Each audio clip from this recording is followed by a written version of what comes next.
में हिंदू गरीब नहीं है, बना हुआ है ट्रस्ट तो उसको हैंडल करती है, ट्रस्ट कर रहा है तो उसको जमीन का क्या हो रहा है, मंदिरों के दान का क्या हो रहा है? आप मेरी बात सुने, कानून व्यवस्था है, मेरी वक्त का संचालक होते ही है।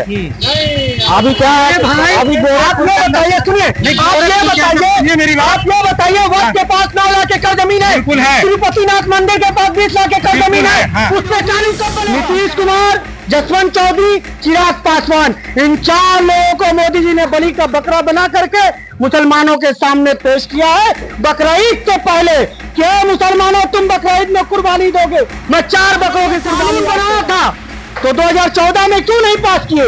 आज ये कानून आप इसलिए बना रहे हैं क्योंकि आपने 4 लोगों को बलि का बकरा। कानून बनाने वाले में है। मैंने अभी आपसे कहा ना कि आदमी अच्छा हो, नियत अच्छी हो, तो सब चीज अच्छा है। जो अपने वादों से मुकर जाए उसके कानून पे भरोसा नहीं कर। ये एनआरसी का हुआ था, उसमें भी इसी तरह भ्रमात्मकता फैलाई गई। क्या मुसलमान ये भारत छोड़ के चले गए?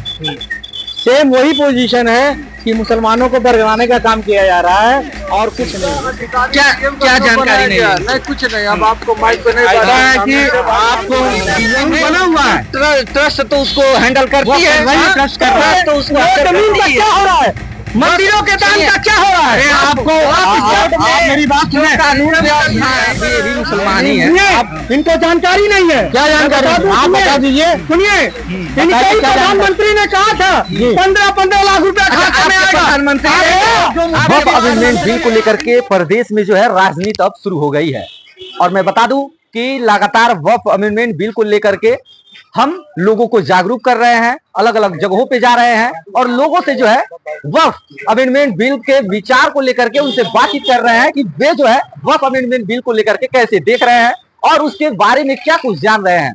कल हम गोरखपुर दीवानी कलेक्ट्री में मौजूद थे, जहां पे अधिवक्ताओं से हमने बातचीत किया कि वक्फ बिल को लेकर के जो भ्रामकता फैलाई जा रही है समाज में, वे क्या सही है, उसको लेकर के हमने उनसे तमाम सवाल जवाब किए थे। और अभी हम मुस्लिम बाहुल्य क्षेत्र में मौजूद है, जो कुछ मुस्लिम भाइयों से बातचीत करके ये समझने का प्रयास करेंगे कि वे जो है वक्फ अमेंडमेंट बिल को लेकर के क्या कुछ कह रहे हैं और क्या कुछ सोच रहे हैं और इसके बारे में क्या कुछ जानकारी रखते हैं। पहले नौशाद जी यहाँ पे मौजूद है, उनसे हम बातचीत करते हैं। बहुत बहुत स्वागत है सर आपका एबीसी हिंदुस्तानी चैनल में। बहुत बहुत धन्यवाद। आपके चैनल के माध्यम से हिंदुस्तान के 140 करोड़ लोगों को मेरा प्यार भरा सलाम, अस्सलाम वालेकुम।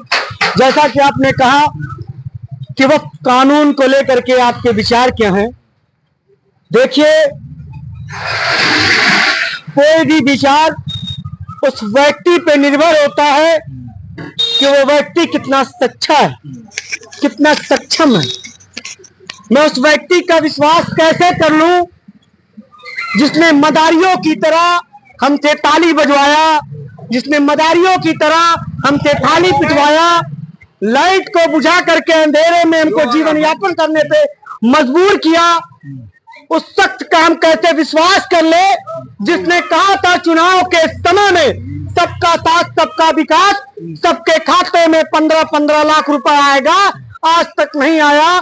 उस शख्स का हम कैसे भरोसा कर ले कि वक्त कानून बना करके जो गरीब मुसलमान हैं उनको जीवन यापन करने के लिए बढ़िया मकान, बढ़िया हॉस्पिटल और बढ़िया कॉलेज मिलेंगे। मैं आपको बता दूं ये कानून 2024 के पहले भी बन सकते थे। जब फुल बहुमत की बीजेपी की सरकार थी 2014 में, ये कानून को उस वक्त क्यों नहीं बनाया गया, क्यों नहीं इस कानून को उस वक्त पास किया गया? आज ये कानून सिर्फ मुसलमानों के कंधे पे बंदूक रख के गोली चलाने जाता है। ये 4 लोगों की राजनीति खत्म करने का कानून है। मुसलमानों, इस कानून से ना आपको कोई फर्क पड़ा था, ना पड़ा है और ना पड़ेगा, क्योंकि ये देश संविधान से चलेगा और मुसलमान संविधान के साथ साथ अपनी शरीयत के मुताबिक चलेगा। मैं आपको एक बात बता दूं, सुनिए, अगर ये कानून बनाया था तो 2014 में क्यों नहीं पास किए? आज ये कानून आप इसलिए बना रहे हैं क्योंकि आपने 4 लोगों को बलि का बकरा बनाया। नायडू जी, नीतीश कुमार, जसवंत चौधरी, चिराग पासवान, इन 4 लोगों को मोदी जी ने बलि का बकरा बना करके मुसलमानों के सामने पेश किया है। बकरीद से पहले क्या मुसलमानों तुम बकरीद में कुर्बानी दोगे? मैं 4 बकरों की कुर्बानी आज दे रहा हूं। इन 4 लोगों की राजनीति खत्म करने का ये कानून है। मुसलमानों, तुमको चिंता करने की कोई जरूरत नहीं। ये जो वक्फ बोर्ड अमेंडमेंट बिल आ रहा है, उसमें कहाँ आपको खामियां दिख रही हैं? देखिए, खामियां कानून में नहीं है, खामियां कानून बनाने वाले में है। मैंने अभी आपसे कहा ना कि आदमी अच्छा हो, नियत अच्छी हो, तो सब चीज अच्छा है। जो अपने वादों से मुकर जाए, उसके कानून पे भरोसा नहीं कर सकते। जिस तरह हिंदुस्तान की संपत्तियों सर खामियां गिनाइए सर। क्या नाम होगा आपका? मेरा नाम मोहम्मद नशीर अहमद है। सर, ये जो अमेंडमेंट किया जा रहा है, इस अमेंडमेंट को लेकर के बहुत भ्रामकता फैलाई जा रही है मुसलमान भाइयों में, क्या कुछ कहेंगे उसको लेकर के? इससे पहले CA/NRC का हुआ था, उसमें भी इसी तरह भ्रामकता फैलाई गई। क्या मुसलमान ये भारत छोड़ के चले गए? सेम वही पोजीशन है कि मुसलमानों को बरगलाने का काम किया जा रहा है और कुछ नहीं है। इस कानून के अंदर क्या है, जो अमेंडमेंट में 14 जो है इसका पैराग्राफ है, उसमें अमेंडमेंट किया गया है कि जो लैंडलॉर्ड थे, जो मुतवल्ली थे, वो अपनी मनमानी से काम करते थे, वो अब सरकार की निगाह में होगा उसका काम। उसको जो वक्त जिस लिए दिया गया है, जो उसको पिटीशन दी गई है कि ये गरीब के लिए है, ये बेवा के लिए है, ये मस्जिद के लिए है, उसका सही उपयोग नहीं हो रहा था। अगर इसका सही उपयोग होता तो ये बिल लाना ही नहीं पड़ता। ये तो भ्रष्टाचार पहले ही से था। जितने मुतवल्ली हैं और वो जो वक्फ के सेक्रेटरी हैं, ये सब अपने को खाते थे। ना मस्जिद के मदरसे को दिया जाता था, ना गरीब को चंदा दिया जाता था, ना गरीब के उत्थान के लिए आज तक कोई काम किया गया। तो सरकार ने कहा कि इतनी बड़ी जमीन है, 9 लाख एकड़ के करीब जमीन है, इसका सही उपयोग किया जाए। सरकार अपने गवर्नेंस में रख के करेगी। और दूसरा जो भ्रामक फैलाया जा रहा है कि इसके ऊपर कोई हिंदू को रख दिया जाएगा, ऐसा कोई कानून नहीं है। हिंदू नहीं रहेंगे, मुसलमान ही रहेंगे। मुसलमान ही। ये बताइए ना, सुनिए, आपने कहा कि वक्त के बाद 9 लाख एकड़ जमीन है जिसको गरीबों में बांटने के लिए, गरीबों को भला हो, इसके लिए कानून बनाया गया। मेरे भाई, वक्त के पास तो 9 लाख एकड़ जमीन है। आपकी एक मंदिर है साहब, जिसके पास 20 लाख एकड़ जमीन है, उसके खिलाफ कानून अब कब बनाएंगे? मैं मंदिरों का नाम गिना दूंगा। आपको जानकारी नहीं 20 लाख एकड़ जमीन मंदिरों के पास है। क्या हिंदुस्तान का हिंदू गरीब नहीं है? ये बताइए। आपको बताइए क्या जानकारी नहीं? कुछ नहीं। अब आपको माइक पे नहीं पता है कि आपको डीएम को बनाने का, डीएम ऑलरेडी वक्फ का संचालक होते ही है। अभी क्या है, अभी आप ये बताइए, सुनिए, आप ये बताइए, वक्फ के पास 9 लाख एकड़ जमीन है, तिरुपतिनाथ मंदिर के पास 20 लाख एकड़ जमीन है, उस पर कानून कब बनेगा? क्या हिंदुस्तान में हिंदू गरीब नहीं है? बना हुआ है, ट्रस्ट तो उसको हैंडल करती है, ट्रस्ट कर रहा है, तो उसको जमीन का क्या हो रहा है? मंदिरों के दान का क्या हो रहा है? आपको मेरी बात सुनिए। कानून व्यवस्था है, जो कानून बिल्कुल भाई, मैं बार बार कह रहा हूँ, कानून बनाने वाला अच्छा हो, नियत अच्छी हो, सारे कानून अच्छे हैं। नियत अच्छी नहीं है। नियत और कानून को अच्छा बनाने के लिए ये अमेंडमेंट किया जा रहा है। इसमें कोई भी संशय नहीं रखना मुसलमानों को। वो जितने विपक्ष वाले हैं घबराए हुए हैं, और इस वजह से ये जो CA/NRC ने किया था कि मुसलमान यहाँ से भगा दिए जाएंगे, चले जाएंगे, वो सेम भ्रामकता इसमें फैलाई जा रही है। जबकि ऐसा कुछ भी नहीं है भाई, पगलाया जा रहा है, सिर्फ पगलाया जा रहा है, ऐसा कुछ भी नहीं है। और ज्यादातर मुसलमानों के अंदर ये कोई भी भ्रामकता जो फैलाई जा रही, ये अपना काम करने के लिए। कहीं भी कोई भी मुसलमान ना गया था ना जाएगा, और ना ही इसके जो इसका कोई पदाधिकारी हिंदू होगा, जो होगा मुसलमान ही होगा। तो जो ये भ्रामकता फैलाया जा रहा है विपक्ष पार्टियों के द्वारा, क्या लग रहा है कि ये जो अमेंडमेंट आ रहा है वो सही रूप से जमीन पर लागू नहीं होगा? अभी तक जो वक्त के जो मुतवल्ली तो वो लागू नहीं किए हुए थे, ये भ्रष्ट नीतियों के कारण। ये बीजेपी के लोग हैं, ये बहकाने वाले लोग हैं। सुनिए, किस पार्टी मेरी बात सुनिए, मैं किसी पार्टी से नहीं, मैं मुसलमान हूँ। मुसलमान के हक के लिए जहाँ जरूरत पड़ेगी, जिसके छाती के भाई हैं, आप भी मुसलमान ही हैं। इनको जानकारी नहीं है। क्या जानकारी? आप बता दीजिए। सुनिए, इनके प्रधानमंत्री ने कहा था 15-15 लाख रुपया खाते में आएगा। प्रधानमंत्री इनके पार्टी के हैं, मेरी पार्टी के नहीं है ना, इनकी पार्टी के। ये पार्टी का बिल कार्य में किसी पार्टी से नहीं हूँ, मैं किसी पार्टी से नहीं हूँ। चलिए भैया आ गए, इससे भी थोड़ा हम बातचीत करते हैं। जिस तरीके से भ्रामकता फैलाई जा रही है अमेंडमेंट बिल को लेकर के जो अभी वक्फ बोर्ड का अमेंडमेंट बिल आ रहा है, वो कहा जा रहा है कि मुसलमानों के लिए सही नहीं है। क्या उस पे आपके विचार सीधी बात है, सिर्फ मुसलमानों को डराने का काम कर रहे हैं और मुसलमान डरने वाला नहीं है। ठीक है, रोड कट रही है, रास्ता कट रहे हैं, दुकानें हो रही, सड़क पे आ गए लोग, मकाने, परिवार, फैमिली सड़क पे आ गई, इसका मुआवजा नहीं दे रहे। अगर आप वक्फ की बात करें, आपके पास 20 लाख की संपत्ति है, तो जितने भी फैमिली बर्बाद हुए हैं उनको आप जगह दीजिए, इस पे नहीं कोई बात कर रहा। वक्फ बिल पास हो गई, क्या मतलब है? चाहे वो हिंदू हो चाहे मुस्लिम हो, उनको बचाने का काम करिए आप। ये भी नहीं हो रहा। सरकार क्या कर रही है? सरकार सिर्फ पब्लिक को बेवकूफ बना रही है, सिर्फ बेवकूफ बना रही है, सिर्फ भरम में डाल रही है।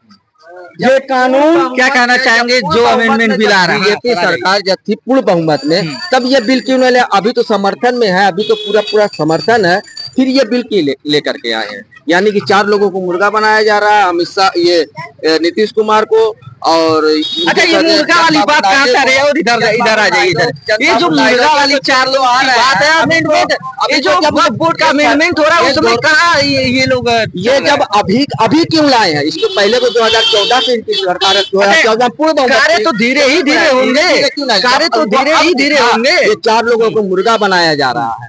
ये 4 लोग, नीतीश कुमार, बाबू नायडू, तो समर्थन है इनके पास। इनको 4 लोग को कहानी खत्म हो है। मुसलमान अब इनको बाइकाट कर देगा, उसके पहले क्यों नहीं लाए? अच्छा, इस अमेंडमेंट बिल में खामियां कहाँ है वो हमें बताएं। खामियां इनको जरूरत का है किसी की प्रॉपर्टी पे हाथ लगाने के लिए, किसी का हमारी चीज है तो उस प्रॉपर्टी को संरक्षित करने की ही बात उसमें कही जा रही है। वो सरकार का अधिकार नहीं है, किसी सरकार का अधिकार क्या है? इसमें सरकार क्यों सरकार का अधिकार ये हमारी प्रॉपर्टी या हमारे नहीं, अच्छा सुनिए, अगर हमारे पास प्रॉपर्टी है, ठीक, हमारी कोई औलाद नहीं है, तो हम किसको देंगे अपनी प्रॉपर्टी? वो दे देते हैं। वो तो कह रहा है कि आप अपने स्वेच्छा से, अगर आपके नाम से जमीन है, प्रॉपर्टी है, तो आप वक्फ को दीजिए, गिफ्ट दीजिए, आप दीजिए, कोई दिक्कत नहीं है। दूसरा क्यों दूसरा क्यों दखल अंदाजी? उसमें रोक ही नहीं लग रहा है। ट्रस्ट को अपने स्वेच्छा से भूमि दीजिए, वो हिंदू भी करता है, वो मुस्लिम भाई भी करते हैं, उसमें कोई ऐसी बात है। According to law, I will be talking, Section 21A says that every Indian citizen has his right to live his life in liberty. तो क्या मुसलमान ही पे आर्टिकल 21 खत्म हो गया? आर्टिकल मुसलमान की एकदम मुसलमान ही की बात की गई है भाई। वक्फ की जमीनें और किस हिंदू भाई के पास है? हमको आप ये बताइए। आपने मेरे भाई ने एक बात कहा, मेरे चचा है, बीजेपी के बहुत अच्छे प्रवक्ता है, कह सकते हैं। क्या मैं इस कॉन्स्टिट्यूशन की बात कर रहा हूँ, आर्टिकल 15 से लेके 21 तक की मैं बात करूंगा। ये देश जो है जब बना था, एक संविधानिक दायरे में रहकर एक संविधान बनाया गया था, जिसके अध्यक्ष बाबा भीमराव अम्बेडकर थे। आज वो संविधान खत्म हो चुका है। कहाँ लग रहा है खत्म हो गया? वक्फ अमेंडमेंट एक्ट से खत्म हो गया। आप एक बात बताइए, ये कह रहे हैं कि वक्फ अमेंडमेंट बिल आया, उससे संविधान खत्म हो गया, खतरे में आ गया, क्या संविधान? ये आर्टिकल 14 जो लाया गया है, इसमें ये जितने वक्फ के मुतवल्ली थे वो निष्क्रिय थे। आज जामा मस्जिद को देख लीजिए, इमामबाड़ा को देख लीजिए, उसकी जमीनों को बेचा गया है और बेच करके किया, किसी गरीब को उत्थान नहीं किया। जब सरकार को दिखा कि ये अनर्गल कार्य हो रहा है, तो सरकार अपने में संरक्षित करने के लिए गया, ना कि वो सरकार खुद लेगी, वो उन मुसलमानों को ही देगी। ट्रस्ट के ही पास रहेगा, ट्रस्ट के संरक्षक है, मैनेजर है, वे लोग रखेंगे। आपको इस चीज के बारे में आई थिंक तो आप जानकारी नहीं है। आप इसमें एक चीज जानिए, अगर इस बिल के लागू होते ही अगर आपने एक आरटीआई में एक नोटिस डाल दिया राइट टू इन्फॉर्मेशन के अगेंस्ट में, हाँ, डीएम के पास, और डीएम जब तक उसकी जांच नहीं करेगा तब तक वो प्रॉपर्टी वक्फ की प्रॉपर्टी नहीं है। आप तक इस चीज को जान। दूसरी चीज अभी सुनिए, अभी आरटीआई में डालिए, वक्फ की कितनी प्रॉपर्टी नहीं निकलेगा। अब जब गवर्नमेंट डाटा बना लेगी, सारे को अपने पास रख लेगी, आप आरटीआई में डालिएगा, कौन कहाँ का है उसको पता। इससे मेन बेस जो डाटा बनाना है वो आर्टिकल 14 के अंदर दिया गया है, और कोई खामियां नहीं। खामियां यही थी कि ये गलत थे, सारी जमीनों को लेकर गुर्द कर दिया, इसलिए इसको आर्टिकल 14 को बनाया गया है। इसमें कहीं भी किसी मुसलमान को भ्रमित नहीं होना है। सीए एनआरसी की पुनर्भर्ती करने के लिए कि मुसलमान चले जाएंगे, तो उसी तरीके से है, और कोई भ्रामकता फैलाई जा रही है, ये कोई बात। चलिए, हमसे बातचीत करने के लिए आप सभी लोगों का बहुत बहुत धन्यवाद। तो अभी आप सुन रहे थे वक्फ अमेंडमेंट बिल को लेकर के लोगों का क्या कुछ कहना है, मुस्लिम भाइयों का क्या कुछ कहना है, वो अभी आपने सुना। बाकी इसको लेकर के अपनी प्रतिक्रिया जरूर दीजिएगा। बाकी देश दुनिया की तमाम खबरों के लिए आप हमारे साथ बने रहे, देखते रहे ABC हिंदुस्तानी। अरे हमारे